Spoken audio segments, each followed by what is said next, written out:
welcome to Community Calendar. I'm Erica Gilsdorf. I get to be the host for a couple episodes this week, and I'm here with Lance Akers, the Detroit Lakes Boy Scout Master. Scout Master. Scout Master. I got it. What troop? Right. We're Troop 674 of Detroit Lakes. Okay.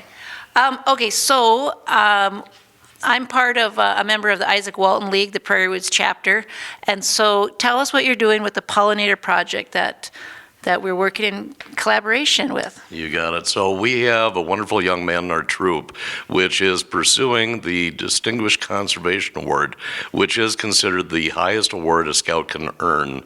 It's been in existence since 1910, same time scouting was founded. And to tell you how unique this is, back in 1910 when it was founded, because conservation is really one of the main tenets of scouting, it really developed a life of its own and kind of its own mythology. But the cool thing is, since 1910, there have been 2.5 million Boy Scouts who've earned the Eagle Scout Award. But in that same time frame, only about 1,500 have earned this conservation award. It's a very extensive process. Wow, that's impressive. Yeah, and so tell us a little bit about Peyton. I love how this project is that he has to do everything himself, it's fully... no other help. It's his baby. That's the main thing. Yeah, so scouting in general is developing leaders. And so you can have a young man enter the troop, and he might be the quietest, shyest young man you'll ever meet. That was Peyton. When he was first into the troop, I mean, you could barely get a word out of him. Now what he's doing is he's earned his Eagle Scout. This is well beyond that. He has taken on this project to build a natural environment classroom down at the Boys and Girls Club. Now, if you've ever driven in there, you're facing the building. On the left-hand side, you've got this wonderful playground, but on the right-hand side, you have this small little area that it's basically a retention pond, and then you have a slope dropping down to it. It's a dead spot. Well, the big thing about this is he's going to be building a natural environment classroom there, which will involve pollinators. Okay, so when I say natural environment, we mean really natural environment. So everything going into this will be native species plants, which will benefit pollinators. It'll be native species trees, shrubs. We're putting in boulders to climb on, logs that kids can sit on and learn at. Well, and the neat thing about those logs, we're going to try to put in some that are newer and some that are older. They're starting to decompose so that the kids can learn about how decomposition works. And so it's going to be kind of a wild spot there. But included with that, he's also doing this really cool metal sculpture.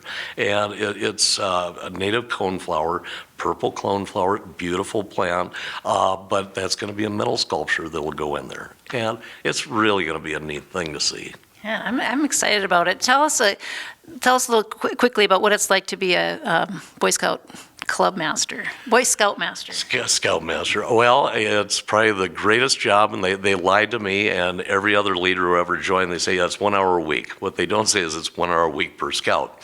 And sometimes it's more than that. I've actually been up to scout camp about 4 out of the last 5 weekends, but it's what we enjoy. And so helping these young men and women learn about scouting, learn about the environment, do good things, tackle Eagle projects. And we've got a really successful troop.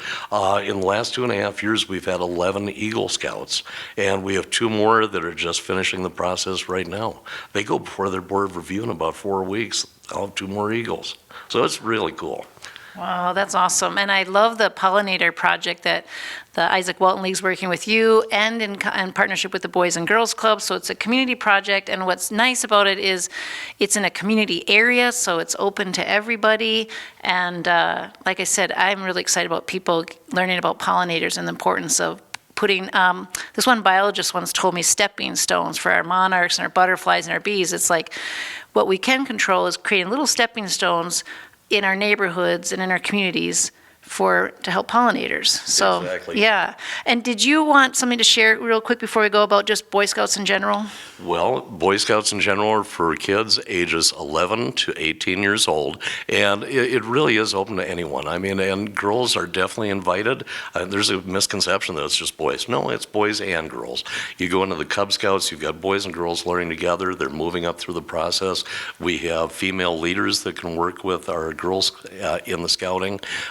It's really a great process because it gives a kid a chance to challenge themselves, and that's what scouting is all about. Heck, we've got a high wire course up at Scout Camp.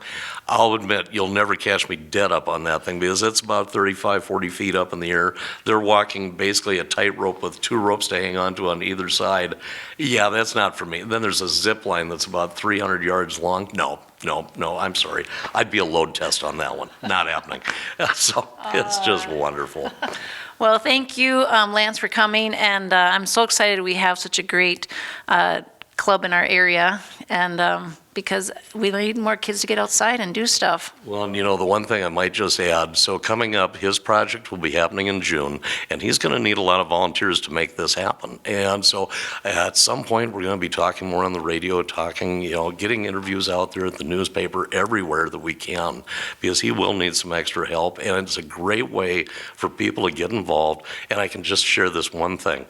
Just 2.5 years ago, there was an Eagle project done down at the American Legion where it took a sterile landscape and converted it to an urban pollinator oasis. That project spawned 7 more urban pollinator gardens, and it was fantastic. The results were off the charts. Well, we're hoping this one will spawn a whole lot more. And partnering with the Ikes and everyone else, we're going to make it happen. Nice. Well, thanks so much, Lance, and we'll be back with more community calendar after this.